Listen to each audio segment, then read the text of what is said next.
Bonsoir, Mme Renaud. Bonsoir, Monsieur le maire, et bonsoir, Mesdames et Messieurs les élus. Ça fait un bout de temps que je suis pas venue et c'est la première fois que je vous adresse la parole. Bien heureux. Et je dois vous dire que je n'entends que de bonnes choses vous concernant. Bien, merci. En tant que maire, et j'apprécie grandement l'ambiance qui règne ici ce soir. Bien, j'ai la chance d'avoir une belle équipe avec moi. Oui. Puis ça comprend tous ceux qui sont ici autour, là. Oui. Puis même ceux que vous ne voyez pas. Oui. Alors, je reviens sur le dossier du contrôle des insectes piqueurs que j'ai appris tout récemment, donc je ne suis pas vraiment bien préparée. J'ai reçu tout dernièrement un courriel avec un hyperlien pour aller sur le sondage de cible recherche. Et c'est ça qui a commencé comment on dit en français, mon intérêt un peu plus poussé.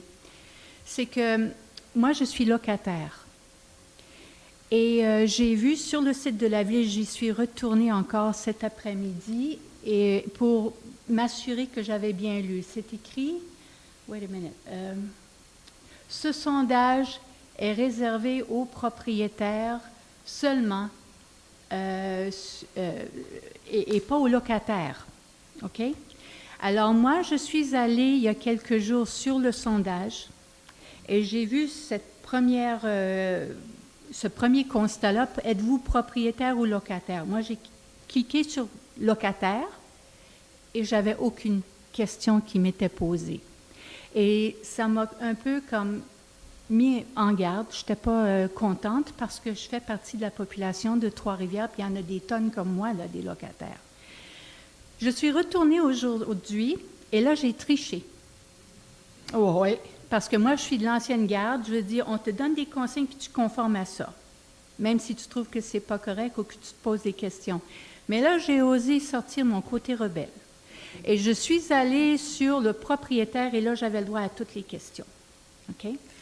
Maintenant, OK, j'y accepte.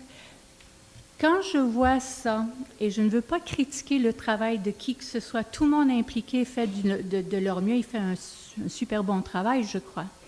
Mais comme moi, quand j'ai vu ça, cette différence-là, comment est-ce que je peux faire confiance à un sondage qui, de un, ne donne pas d'informations et me limite à un mode de questionnement pour obtenir mes perceptions? Ça, c'est ma première question, ou mon premier point. Et ensuite, c'est que, puisque moi, je peux décider d'aller en tant que propriétaire quand je suis locataire, le résultat en bout de ligne risque d'être biaisé s'il y a beaucoup de gens comme moi qui le font. Soyez assurés, je ne l'ai pas soumis, là, je l'ai annulé. Mais c'est que je me pose des questions à ce niveau-là, au niveau du sondage. Il y avait aussi, pour quelles raisons est-ce que les propriétaires seuls sont ciblés? J'aimerais qu'on m'énumère au moins plusieurs raisons, m'expliquer pourquoi seulement les propriétaires sont ciblés. Est-ce qu'on le peut ou bien est-ce que... Bien, écoutez, moi, j'ai pas les réponses ici. Oui, oui. Ce qu'on peut faire, je ne sais pas comment on pourrait trouver un moyen de vous informer là, avec un... Bien, tu sais, on n'est pas expert en sondage, là, c'est pas nous, il n'y a pas personne autour de la table ici qui a travaillé sur le sondage. On demande à des firmes externes spécialisées là, dans le domaine. Fait que je ne sais pas, à vue de nez, pourquoi est-ce qu'ils ont demandé aux propriétaires? Parce que c'est eux qui payent la taxe, mais ils peuvent la refiler aux locataires. Je ne sais pas pourquoi que... Je ne sais pas si dans ce sondage-là, par Internet, évidemment, il va nous donner de l'information qualitative, mais il ne sera pas nécessairement quantitatif. Okay. Mais par contre, le sondage téléphonique qui a été fait, bien là, oui, on va avoir des données de meilleure qualité, là, au sens quantitatif. Est-ce que dans le sondage téléphonique aussi, ils demandent « Êtes-vous propriétaire? » Puis sinon, ils raccrochent, je ne sais pas.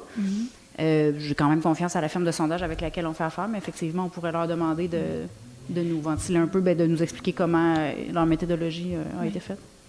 Mais encore ce soir, je suis retournée sur le site de la Ville pour m'assurer si j'avais bien perçu la chose.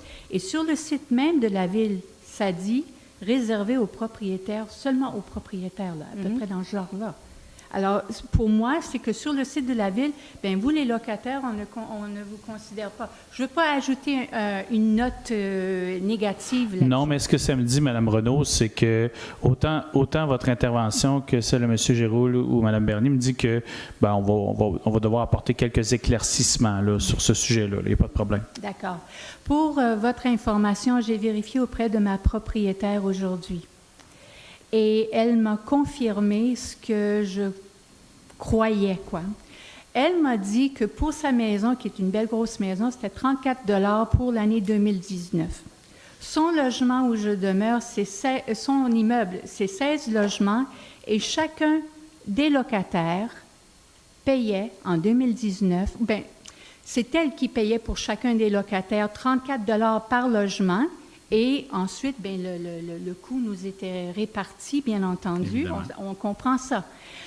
Mais c'est que, et c'est ça qui me met dans la confusion, si on dit que rien que les propriétaires payent, mais qu'en même temps, les propriétaires refilent le coût aux locataires, c'est que quelque part, le locataire aussi paye. Et le locataire aussi fait partie de la population de Trois-Rivières. Et le locataire aussi, je ne sais pas si vous êtes au courant ou si vous avez déjà entendu parler de l'effondrement de la biodiversité, et elle est déjà commencée, comme la crise climatique. Ça veut dire qu'il faut qu'on fasse attention, puis vite et bien, de toute cette biodiversité. Et je viens exprimer mon souci au niveau en tant que locataire, mais aussi en tant qu'habitante de la planète et trifuvienne ici.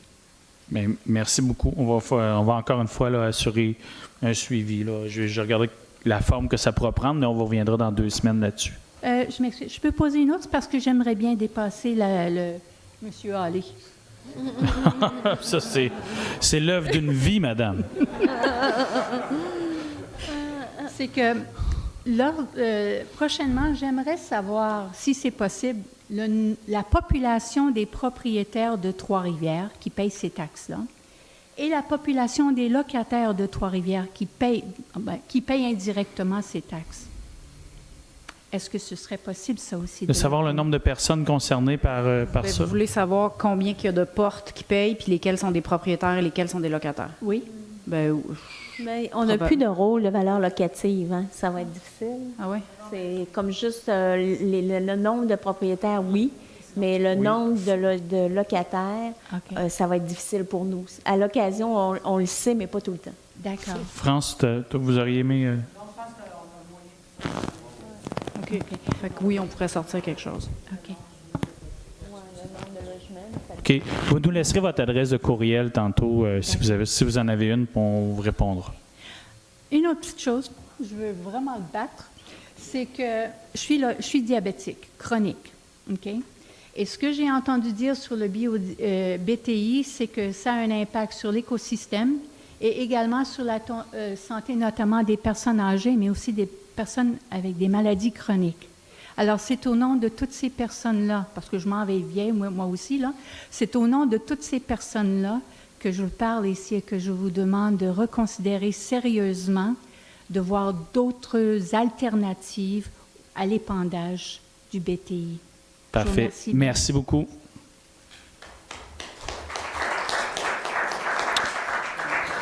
Bien, c'est terminé, M. le maire? Oui, on a terminé la période de questions. Bien, je tiens à vous remercier pour votre intérêt, l'intérêt que vous portez à cette assemblée. Puis je vous dis à dans 2 semaines. Bonne soirée.